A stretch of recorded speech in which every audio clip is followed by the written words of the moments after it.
Hello everyone, welcome back. I want to talk to you guys a little bit more about fighting with a two-handed sword. Specifically, I want to focus on fighting from the long point, which is basically where your tip is presented out towards your opponent. I did a prior video on this that you guys should probably check out. I'm going to go over a few of the things I covered in that video and expand on them. And more importantly, expand on the thinking process that goes on, while I'm fighting somebody, okay, with a two-handed weapon. So basically, there's, in the German system that was basically put together by Johannes Lichtenauer in the 15th century. He basically initially says that there's 4 main guards, okay. And I'm not going to get into the German names. I'm just going to call them what they really are. So basically, you've got some kind of a high guard up here or down here. Basically a high guard. You've got a low guard. You've got a hanging guard, and you've got a side guard. Okay, you can have the side guard on either side, or you can have the hanging guard on either side. Okay, so you can have it on either side.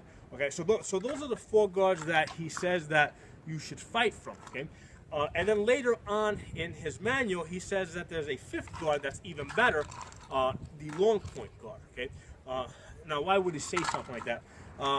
There's only 2 reasons I can think of. Number 1, he's saying that to really make the point, or 2, he pieced together this manual over different points of his lifetime, and perhaps he changed his opinion. So it's one of those 2 reasons.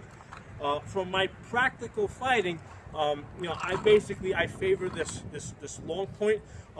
For the practical reason that regardless of where you start from, okay, if I start in this high guard here, you're going to meet my first strike, and we're going to end up in this bind. Okay, so no matter where I start from, if I start from a low guard, right? If I bring it up here, you're going to block that first strike. If I'm here and I come in, okay, so this is most likely where we're going to end up with. So in my mind, basically, I think of two-handed fighting as fighting, fighting with a two-handed weapon, right? I think of it as fighting from the long point. Okay, so that's how I conceptualize this. Okay, so let's focus on that. We're at the long point. The weapons are basically crossed. What are the options? What can happen here? Well, a couple of options. Number 1, you might be weak. Now, as my blade is on your blade, right? If I sense that you are weak, what I'm going to do is I'm just going to push your blade to the side a little bit and thrust through. Okay. If I sense that you're being strong, right? You're really pushing on my blade, right? You're pushing on my blade. Well, what I'm going to do is I'm just going to let you take it and come to the other side. Right? So if I see that you're being strong and you're pushing, I'm just gonna basically, just let you go where you want to go, and then just go to the other side. Okay, so that's the other option. Okay, another option is I might actually help you by using my cross guard there to actually get that out of the way, and then come over and strike to the other side. Okay, so those are 2 options. Another option is that if we're here, okay.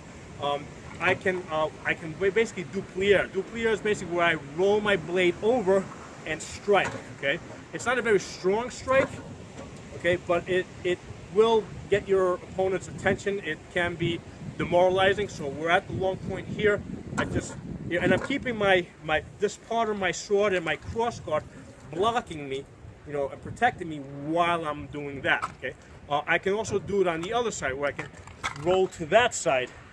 Okay, and basically, and the way it works in this system, if I roll the sword over and I end up short, I just thrust through.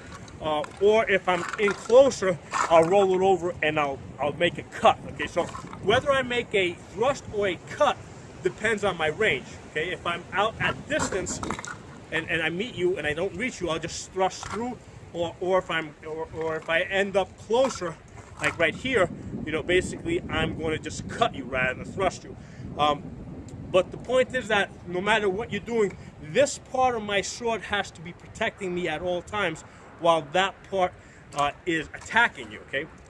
Now, another concept I want to talk about is the sword leverage. The strong, which is this part of the sword here, has a lot more leverage as compared to the tip, okay? The tip is faster. Like if we're here, I can play around with the tip, try to, fake you out. Okay, so the tip is faster.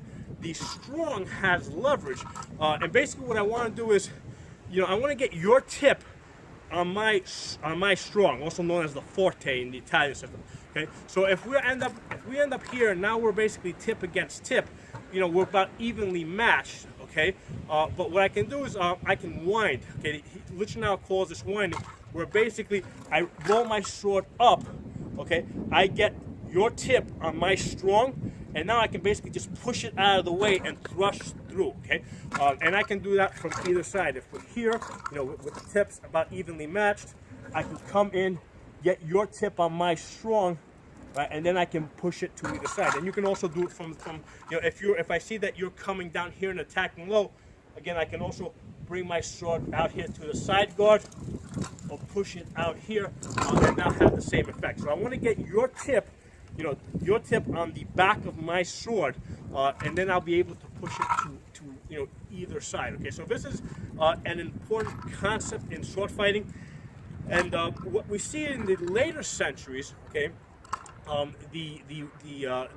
basically they almost use this fighting system exclusively, because what they do is what they do is eventually these swords turn into rapiers, which are like longer, thinner swords. And the same thing I'm doing, where I'm here and I'm trying to get your tip on my forte. With the rapier, they basically do the same thing, except they're doing it one-handed. Okay, and they're manipulating the blade in a similar way. It's just that they're using a lighter sword, because with the lighter sword you can do that a lot easier. Because this sword's a little bit heavier, you have to do that, with two hands. Okay, and Lichenau referred to this as Sprechfester, which basically translates into speaking window. I have no idea how he came up with these names, but that's what he called it.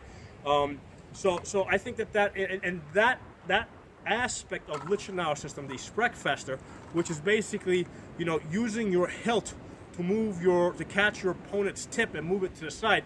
I mean, that's pretty much the fundamentals of rapier fencing and modern day fencing. Okay, so there's a couple of things for you guys to think about. Post some comments. If you like the video, give it a thumbs up. Talk to you guys next time.